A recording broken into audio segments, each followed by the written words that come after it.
एक समय की बात है। सुंदरवन जंगल में ठंड का मौसम चल रहा था। इस जंगल में रानो चिड़िया अपनी बेटी टुनी के साथ रहती थी।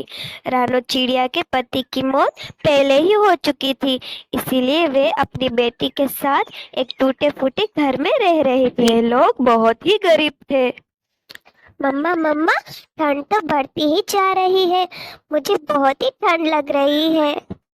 हाँ टुन्नी बेटा, ठंड तो बढ़ती ही जा रही है और हमारे घर में ठंड से बचने के लिए एक भी गर्म कपड़ा नहीं है। हाँ मम्मा, हम इतनी ठंड में कैसे रह पाएंगे? हमें कुछ करना ही पड़ेगा। हाँ बेटा, मैं कुछ करती हूँ। मैं अभी गौरी कवि और कालू भैया के पास जाती हूँ। वे जरूर हमारी मदद करेंगे। राजू बेटा, तुम्हें कहीं ठंड तो नहीं लग रही है? अगर लग रही हो तो मैं अभी अलमारी में से और कंबल निकाल देती हूँ। हाँ गौरी कौवी, अलमारी में से और कंबल ला दो। कहीं मेरे राजू बेटे को सर्दी ना लग जाए। नहीं मम्मा, मुझे सर्दी नहीं लग रही है। मैं बिल्कुल ठीक हूँ। मुझे तो ये ठंड बहुत ही पसंद है। रानू चिड़िया इतनी ठंड में अपनी बेटी टुन्नी के लिए कुछ गर्म कपड़े लेने के लिए गौरी कवि के घर पर जाती है। ठंड इतनी ज्यादा थी कि उड़ पाना भी बहुत ही मुश्किल था। वे बड़ी मुश्किलों से गौरी कवि के घर के पास आ जाती है। गौरी बहन, ओ गौरी बहन, दरवाजा खोलिए। मैं हूँ रानो। अरे इतनी ठंड में कौन हमें परेशान करने के लिए आ गया?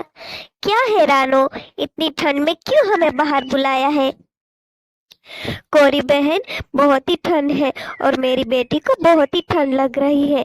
क्या आप मुझे गर्म कपड़े दे सकती है? क्या?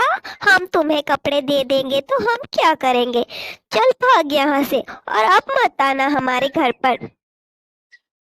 ऐसा ना करे गौरी बहन, मैं इस ठंड में कहाँ पर जाऊंगी? रानो चिड़िया गौरी कवि की बातें सुनकर बहुत ही उदास हो जाती है।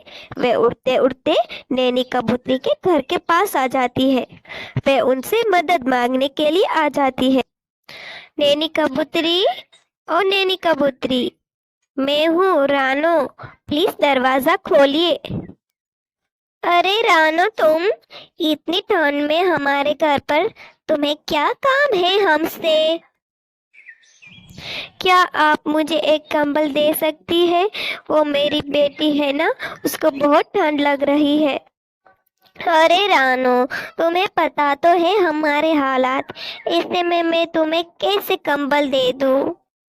आप मुझे थोड़े दिन के लिए दे दे, मैं आपको वापस कर दूंगी। सुनिए नैनी कबूतरी। अरे कबूतरी, तुमने रानो चिड़िया से झूठ क्यों बोला? हमारी अलमारी में तो बहुत सारे कंबल हैं। अरे ऐसे लोगों की जरा भी मदद नहीं करनी चाहिए। एक बार करोगे तो ये लोग रोज रोज आ जाते हैं। अरे तुम भी ना नैनी, हमें मुसीबत में दूसरों की मदद करनी चाहिए। क्या तुम्हें नहीं पता है? कहीं पर भी कंबल ना मिलने के कारण रानो चिड़िया बहुत ही उदास हो जाती है और वे मिट्टू तोता के घर पर चली जाती है। पारो बहन और मिट्टू भैया मेरी जरूर मदद करेंगे। पारो बहन, मैं हूँ रानो, प्लीज जल्दी से दरवाजा खोलिए। अरे रानो बहन, आप इतनी ठंड में क्या हुआ? कोई मुसीबत तो नहीं आई है? पारो बहन, इतनी ठंड में हमारे पास एक भी कंबल नहीं है और मेरी बेटी को बहुत ठंड लग रही है। क्या आप मुझे एक कंबल देगी? ठीक है रानो बहन, मेरे पास दो कंबल हैं, उसमें से मैं एक कंबल आपको दे देती हूँ। पारो तोती ने रानो चिड़िया को एक कंबल दे दिया और रानो चिड़िया बहुत ही खुश हो गई। वे कंबल लेके अपने घर पर जा ही रही थी, तभी किसी की आवाज सुनाई दी। कोई मदद करो मेरी, सुनो कोई मदद करो मेरी। ओ चिड़िया मेरी मदद करो, मुझे बहुत ही ठंड लग रही है। कोई मेरी मदद करो। बूढ़ी कौवी की आवाज सुनकर रानो चिड़िया तुरंत ही उसके पास आ जाती है।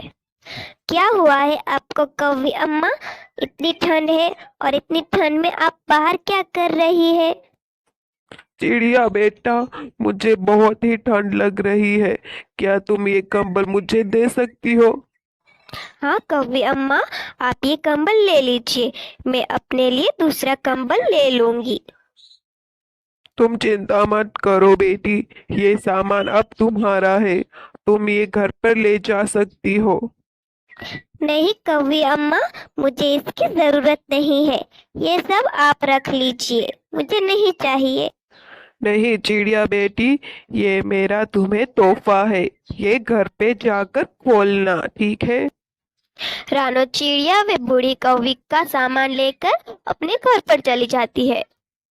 टुन्नी बेटा, मैंने बहुत कोशिश की, लेकिन मुझे एक भी कंबल नहीं मिला। अब हम क्या करें? कोई बात नहीं अम्मा, लेकिन आपके पास ये सामान क्या है? अरे, इसके अंदर से तो एक कंबल निकला है। बूढ़ी अम्मा ने मुझे ये कंबल क्यों दिया होगा? अच्छा हुआ ना अम्मा, चलो मैं ये ओढ़ लेती हूँ, मुझे बहुत ही ठंड लग रही है। हाँ टुन्नी बेटा, ये ओढ़ लो, अब तुम्हें जरा भी ठंड नहीं लगेगी। जो भी हुआ अच्छा हुआ। मम्मा मम्मा, मुझे तो बहुत भूख लग रही है। काश हमारे पास इतना सारा खाना हो। हाँ टुन्नी बेटा, ये देखो, इसके अंदर से क्या निकला है?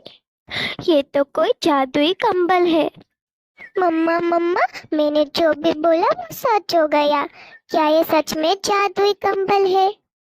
हाँ बेटा, जो तूने बोला वो सच हो गया, इसका मतलब ये जादुई है। चलो एक बार और ट्राई करते हैं। जादुई कंबल, मुझे एक प्यारा सा केक चाहिए। तभी अचानक जादू होके कंबल से एक केक बाहर निकलता है। ये देखकर दोनों बहुत ही खुश हो जाते हैं। रानू चिड़िया के दिन बहुत ही सुधर जाते हैं। वे अपने लिए नया और एक पक्का मकान तैयार कर लेती है। रानू चिड़िया गरीबों को एक एक कंबल और हीटर देती है, और जितने भी गरीब पंछी भूखे थे उन सभी पंछियों को खाना खिलाती है। सभी पंछी बहुत ही खुश हो जाते हैं। टुन्नी बेटा, जंगल में और भी बहुत सारे गरीब पंछी रहते हैं, हम उन सब की मदद करेंगे। मेरे प्यारे दोस्तों, अगर आपको हमारी कहानी पसंद आई हो तो हमें लाइक और सब्सक्राइब करना ना भूलना।